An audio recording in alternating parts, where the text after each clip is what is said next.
please welcome this evening's guest moderator, Case Wickman from MTV's NextMovie.com, and tonight's guests, Ramona Diaz, Joshua Green, and Capella Fahoome. Hey everyone, thank you so much. So thank you so much for coming out, all of you and all pleasure. of you. So you all saw the trailer. So tell me a little bit, first of all, about how you found this story. How I found, well, you know, there was this email circulating in the Filipino American community, of which I am a part. That was actually written by the immigration officer at the American Embassy in the Philippines. And he gave Arnel his visa. But he, in the email, he talks about the process of giving Arnel this visa because Arnel had to sing for his visa. Arnel sang Wheel in the Sky because this guy said, you know, I've been sitting in this chair, like people come to me all day with all sorts of excuses because, as you know, it's very difficult to get an American visa. So you try to make up excuses. And so the excuse of Arnel was to audition for the band Journey, and he happened to be a really big fan of Journey. So it was like, really? Okay, you gotta sing, you know, and I'm gonna let everyone here sing, hear you sing the song. Anyway, so Arnel sings and gets a visa, goes to San Francisco, and he gets a gig. And so we follow his first year with a gig. But so that's how the story came to my radar, and one thing led to another. And so you heard about it on this listserv, and what convinced you? I mean, it sounds too strange to be true, right? What convinced you that there was a movie in this? Arnel convinced me, because when I finally met him, because you're right, it could have been a 5-minute story, right? A rock band finds singer on YouTube, and that would have been it, finished. It's like a feature on the Today Show. But I think because of Arnel, he's so open, he's so accessible, he was very articulate about his inner life and what was happening to him, and the camera loves him. So I think he then convinced me, okay, there's a story to be told. So it was Arnel. And beyond being about a music group, what drove the story for you two? I've always been a fan of Ramona's from one of her first films, and I always wanted to work with her. So when she came to me and she showed me this clip that she shot with Arnel, I was same as everyone else. I was captivated, and I knew we had to do it right away. And pretty much when I met Ramona and we saw that clip, we were on the road with them within a week. So, yeah, we started moving immediately. Yeah, it was the story. I mean, we all grew up, well, you were a big Journey fan. I was a Journey fan. But seeing, and Ramona and I had a mutual friend who's a Filipino gentleman in the film business, and he just randomly told me over lunch one day to check out the clips, and Journey had a new lead singer, and I just kind of looked at it, and it was this, like a kid in a candy store, this kid jumping around on stage, dancing, smiling, living out his dream. Singing these big anthemic songs that I grew up with, and I was like, wow, there's something behind this, maybe. And that was before we even knew Arnel's real story and everything he kind of, overcame. But it was the story, and I think that combined, his story is kind of embodied in the songs, which was kind of amazing. And I think that's what inspired all of us. And can you tell me a little bit about your first meeting with Arnel? And did you have to win him over at all? It didn't seem so. I first met him because, you know, when we finally decided, okay, we want to make this film. Now, how do we get permission to make this film? So my manager spoke to their manager. So there was a lot of back and forth. And basically, the band needed convincing that they had a story. They said, maybe not this year, next year. I said, well, next year you won't have a story. You will have a story, but it's not going to be the same story. The story is this year. So they said, okay, why don't you come out and we'll give you 1 day with the band. You cut something and you convince us that we have a story. I said, sure, I'll do that. And that was the first time I met Arnel. And I also wanted to see for myself that if we did this, that he was on board. Because I didn't want to get in the way of his biggest gig. You know, if he wasn't completely on board, and you know, I don't think I would have done it. But yeah, I mean, when I met him and he was on board and he was so open and so likable, I'm like, okay, we got to do this. So I remember it was a vineyard. We interviewed him in this vineyard in Northern California, and the sun was shining. It was just so, like, magical. And a lot of that footage, I mean, this is just such a tribute to Ramona as a filmmaker, that one day she had with a very small crew, a lot of that footage made it into the film. I mean, that's, yeah. And to talk about the access, I mean, we got very lucky because when he first joined the band, he was traveling with no family, no entourage, no assistant. He was alone. So the camera kind of became his conscience, and obviously being able to speak his native tongue with Ramona and Tagalog, I think, helped him. And it was just the right time to capture what he was going through and kind of dealing with the pressures and kind of him realizing what was at stake. And so, yeah, you essentially had to cut a trailer for the film before you could even start the film? Yes. That's normal, nuts. right? Of course it's normal. All the time. All the time. Right.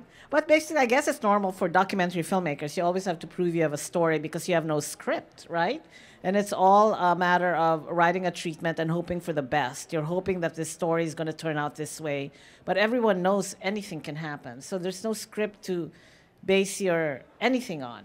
So usually you have to shoot footage to show your funders these are the possibilities.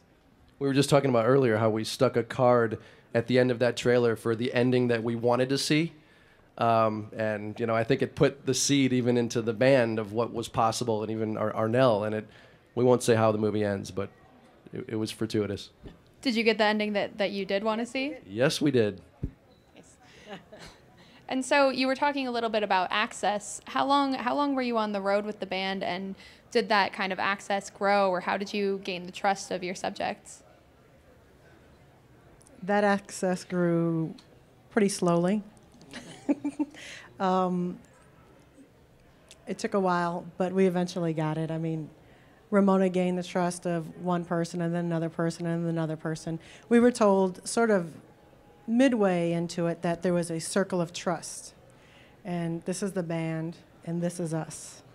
And so we slowly made our way inside the circle of trust. Yeah, I guess it's, when we finally said that, right, we're going to come out, we're going to film you, and we're going to be there every day.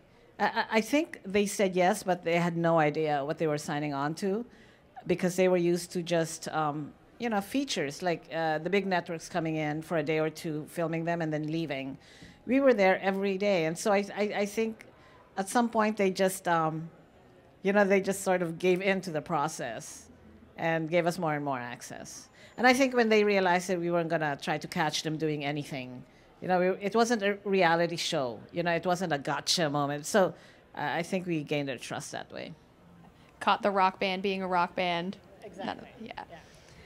And so you started out having to cut a trailer and really just convince them. And by the end, there's one part where the camera's in the room and when he's laying in bed saying, "Oh, I think this might be just a lot of pressure." And so what was the thing that you learned that most surprised you, or what was a moment that surprised you on this journey? Sorry. What surprised me is how grueling tour is. You can't imagine. What these performers do night after night and still look good and still sound good is bananas, because we were just behind scenes doing normal filmmaker stuff, and our health was just deteriorating. Like, you don't eat good, you don't sleep good, you don't know what city you're in, you don't know what time it is. It's real. It's a tremendous amount of work. I think what surprised me, too, was how unused they were to cameras. Being a veteran rock band, I thought they'd be very used to cameras. And backstage, on the tour buses, in the hotel rooms. But someone then has since explained to me that they came of age right at the cusp of MTV coming into, into what it is now. And it was really the advent of MTV that made cameras backstage very ubiquitous. But before then, rock bands were not used to it. And so they were of that age. And then it made sense, of course. Because it just surprised me. They were like, when the boom would come, they would be like staring at it. I'm like, why are you staring at that boom? Please talk to me. They'd be like, what is that? It's a boom. It's like, don't you know what? So it's just surprising. Yeah, I was surprised by these things. And I guess just how much the band embraced him, even from the beginning. I don't know. I think they just kind of, bought into the possibilities of it. And he certainly earned their trust and their respect over time, which you'll see in the movie, even though he wasn't sure he was going to be able to do it. But I was surprised how much they just kind of bought into it. And we keep calling the movie now a bromance because it literally kind of shows this brotherhood forming. And But that surprised me because he was kind of stepping into these big shoes and into the unknown, and nobody was quite sure what was going to happen. And there was a lot of pressure on him from the band's perspective, but they kind of just embraced it. Awesome. So everyone got a taste of the movie from the trailer, but I think we have a few clips here today if we want to run one of those. Not bad, huh? Who wouldn't want to make a movie on him, right? So that's essentially the greatest Google black hole of all time, right? And so it really surprised me how much the internet played in this, and that the internet can really change someone's life. And, you know, this is not just a story of a band and one band's, you know, span through time and changing members, but it's also a story of, you know, becoming an American, and, you know, how modern technology has changed things. How would you guys pitch this movie? You know, what would you say that this movie is about at its core? At its core, the bigger themes are, it's really a story where where culture, race, globalization, and the internet intersect, really. So it's a very modern Cinderella story, because this could not have happened 10 to 15 years ago. Wouldn't have happened. There's no story. But because of YouTube, because of this, you know, the internet, all these guys, like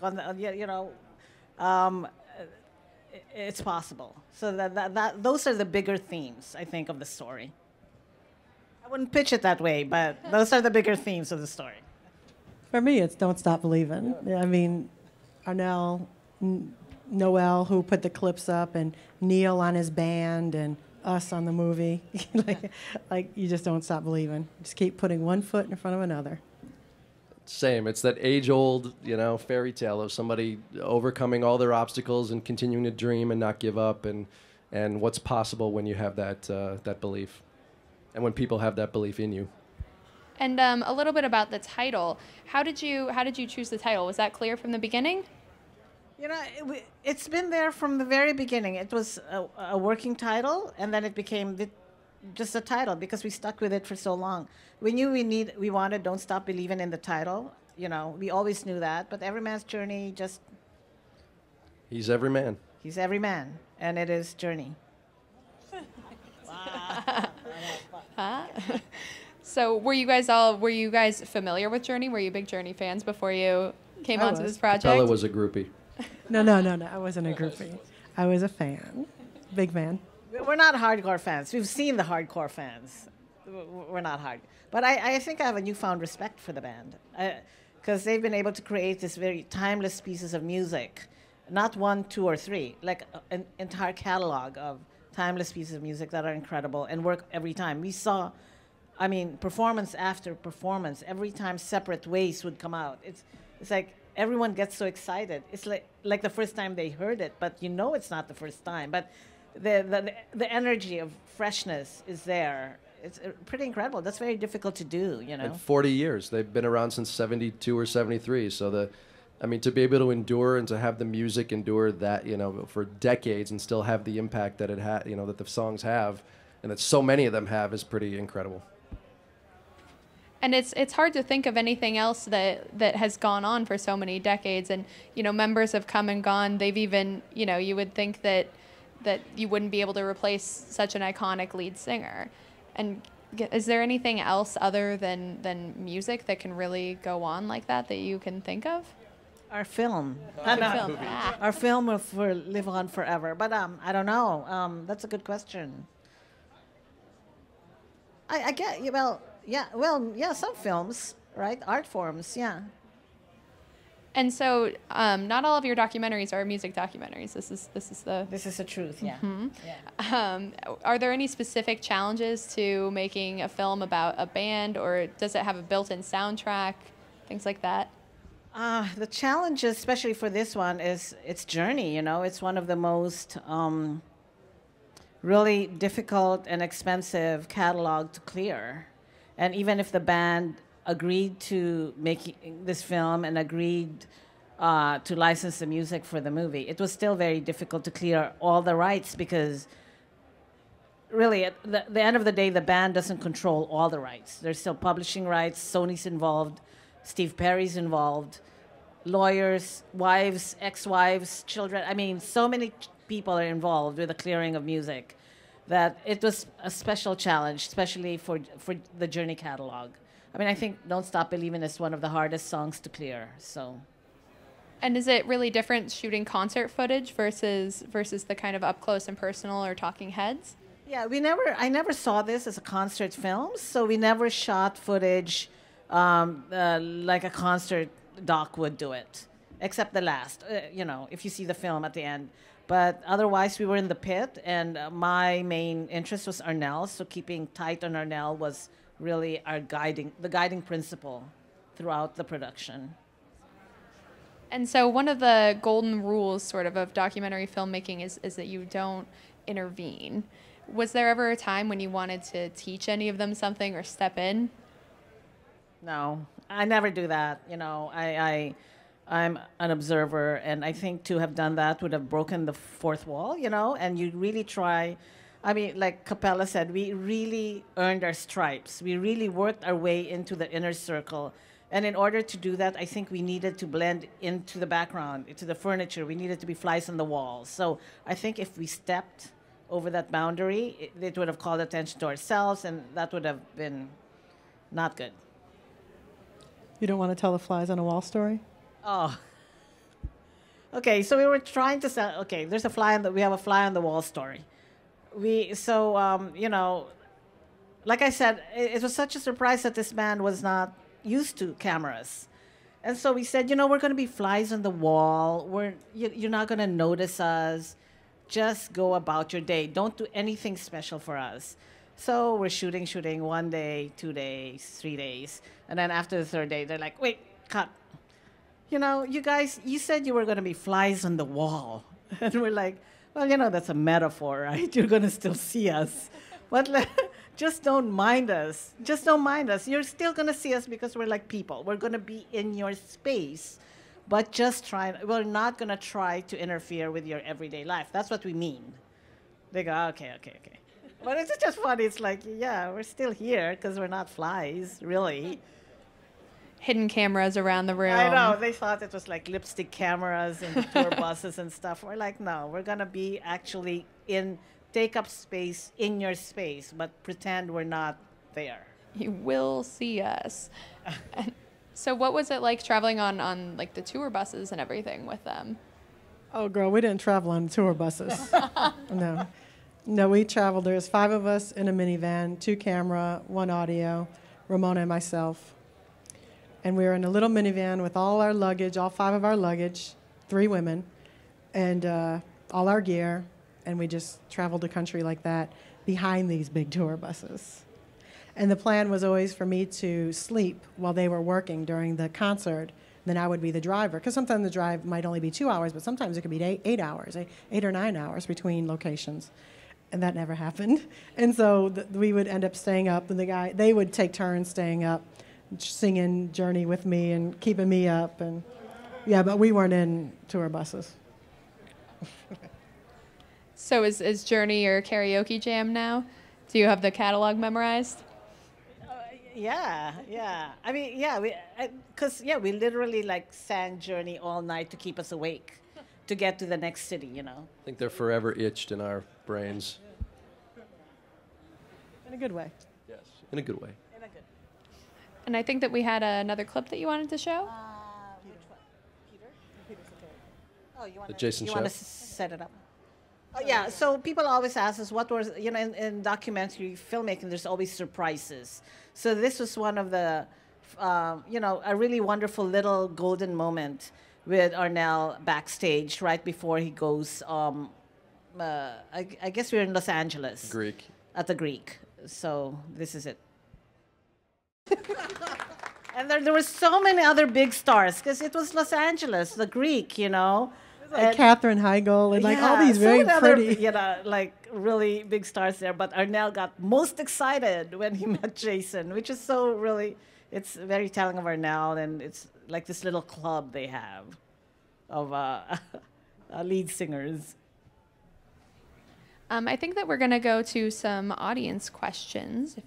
Anyone who sees Arnel in concert, as I have, there are I went last year at Jones Beach, and a couple friends of mine went with me, and they said, yeah, he's Arnel, but he's not he's not Steve. When that first note comes out to and he says, "Here we stand," from separate ways, jaws drop because of how good he is. But to ask the question, unfortunately, some fans will not accept Arnel because he's Filipino. Did you cover that in the film? Yes. So you got to watch the film in order to, like, I won't give it all away, but yes, we did, But, the internet giveth and the internet taketh away, right? I mean, he got this gig through YouTube, but then the internet was also a conduit for all the vitriol because it's the internet, because it's so many people out there. And I think the hardcore fans are the hardcore fans. They will never... Yeah, you can't shake them. But on the other hand, there were some hardcore fans that really were, that Arnel won over. And they were like, oh my goodness, because he just gives it a different energy. He's not Steve. But he's not Steve because he jumps and he's all over the stage and he's full of energy. But he's got pipes. He's got the pipes. Yeah. So you were at the '08 Jones Beach? No, 2011. Gotcha, okay. 2011. Hello. Hi. I know you guys talked about, how you were traveling around with him and stuff. I mean, after you eventually made it, was it hard to, to sell the document, to get people to, actually, We'll tell you after opening weekend. Well, I don't even mean just to get Yeah. audience people, but I mean to get, distribution and stuff. How difficult was that once you had the finished product, even though it's, a great film, obviously, and stuff? Not easy. We always thought it was obvious. I don't know, from even 5 years ago, but it's a challenging film. I think some people looked at it and said it's not really an art film, an edgy, controversial art film, but it's also not a big Hollywood studio film. It's kind of in the middle, and you have these built-in audiences. You have Journey fans, and you have the Filipino community, and maybe you have documentary or independent fans, but how do you commingle them together? And it was a challenge, and there weren't many believers even from the beginning. It's just the three of us. But luckily, once we started our film festival track and there was word of mouth and there was press, we did have some distributors. I mean, it took a lot of positioning, but we did have some distributors that were interested, and we're very lucky. We're one of the rare documentaries that finds a nice home that's about, that's willing to take a theatrical risk on it. So yeah, and for a doc, this is a relatively big initial opening. We're going to be in about 25 cities this weekend, and on demand the day after on Saturday via video on demand platforms. So yeah, it was a challenge to convince people, no doubt, and we're hoping that we're all proven right. And we really believe the movie has something for everybody, whether you're a Journey fan or not. It's really about the story, and the music is a huge bonus, and clearly have something for Journey fans, but it's something everybody can be inspired by. Josh breezed through this, but from the three of us to the film festivals, that's a 5-year span. So for about 5 years, the three of us would have calls and end the call with, all right, guys, don't stop believing, after the call had been peppered with how many people said no, that they weren't interested in being a part of the film or supporting the film or financing the film. So yeah. Okay, I'd like to ask concerning the technical end of making this film. What roles did each of you play on a technical end? Like editing and sound and direction? Did you? I'm the director, so I directed. And I'm the producer, so you produced. I produced, which I always say if you want to know what a producer does, try to make a movie without one. And that's the best way I can describe it. We make things happen, we execute it, and I was the driver on tour. And as far as camera equipment is concerned, did you use different types of camera equipment, like DSLRs, or? They weren't invented back then, I don't think. Were there DSLRs? We had the first Panasonic with the P2 HVXs, yeah. So it's a combination of the HVX. We had red in there. We had 16. We had Super 8. We had Varicams. So it was hellish in post. Yes, it was a technique. And then we had archival footage that was on old beta, whatever. Really old stuff that we needed to transfer, and it was a nightmare. Yeah.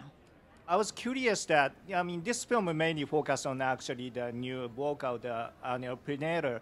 I was curious that was there any point that you trying to more including like a Steve Perry or something to sort of like a balance it out, that how that actually Burn Johnny goes from beginning to this. The whole story of Steve Perry vis-a-vis Journey is a whole other film, I think. And I don't think this film would have done it justice, because I think that requires a more profound examination of Steve Perry and the band Journey. They have a very storied past, and I think it deserves its own film. Like I said, my impetus for the film was Arnel Pineda, and I think if we had included the whole Steve Perry thing, it would have either overshadowed or it would have been too much for the film. The film couldn't carry that much. You know what I'm saying? And we didn't want a 4-hour film. So, because it's very complicated. And to unwrap that whole Steve Perry history, someday, someone should do that, though. It's a very interesting story. Can you explain how it was working together as a team, and how each of you collaborated or worked together? How that process works? It's completely like a marriage, for sure. We were just kind of laughing because we've laughed together, cried, yelled at each other, sweared at each other. I mean, stopped talking to each other for days. I mean, it's a process, and there was a lot of dramatic moments of inflection about what would happen to the movie, or would we have a movie. But again, we kind of kept believing in each other, and I think we all worked well together because I think we brought complementary kind of skills and relationships and everything to the table. I handled a lot of the business, sales and marketing and distribution and financing, dealt with the band, some of the business legal side of things, and obviously Capella was our producer, and so was kind of managing the day-to-day on the ground of getting the movie made, and obviously our director Ramona. But I think we all kind of brought different skills to the table that we all needed, and I don't think we'd be here without any of us. Maybe just Ramona would be fine, but no, I think seriously we might not have the same movie without each of us. Guess that's true. Right? That's yeah? true. There's that right. too. Yeah, it needed the three of us together doing this for 5 years. Otherwise, it couldn't have gotten done.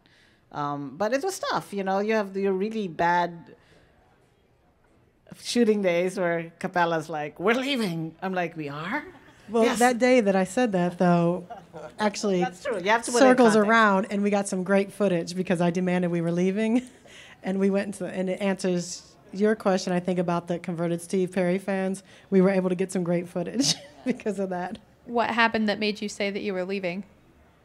Oh, which goes back to the question of access, right? Because their, I guess, misunderstanding of what we wanted was, they thought in the beginning all we wanted was like to be in the pit and watch, film them perform. Well, that's not the film we wanted to make, but that was the access they were giving us. So at some point, Capella goes, we've shot that. We don't want that. We're leaving. We're like, we are? I'm like, wow, we're walking out on Journey. It was very funny. It was very dramatic. So we left, and we filmed the fans that day. But and then I think Arnel called us, right? And it's just like a boyfriend calling. Oh my God, Arnel's texting. He wants us back.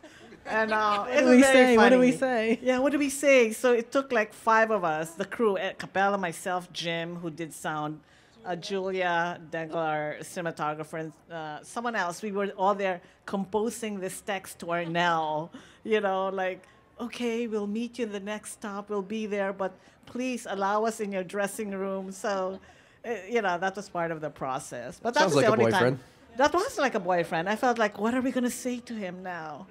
Wooing you back. Yeah. And I think we have time for one more. I'm a film student at NYU, and I was just curious if you had any advice for aspiring filmmakers. Just do it. Yeah. Okay? That's it, and that's it, and that's it. Don't give up. Try You to just do your do homework. it. Obviously, what research you can. Try to work with people that you can, that are talented, and it's a team. Making a movie is a complete collaborative effort. Don't talk about it, be about it. Just do it. And Nike. especially nowadays. You can pick up a camera and you can edit, and it's desktop. Just do it. Yeah, content is still king. You know, you just have to love your story and make that story. Don't think about, of course, these producers might disagree with me, but don't think about distribution. Don't think about all those other things that are going to come in the future. You really have to stay true to your story and the story you want to tell. And if you stick with that, I think it'll be great, you know? Just do it. Awesome. I Thank just you. pick up the cat. Thank you all so much for coming today, and thank thank you all so of much. you. Everybody. Thank you.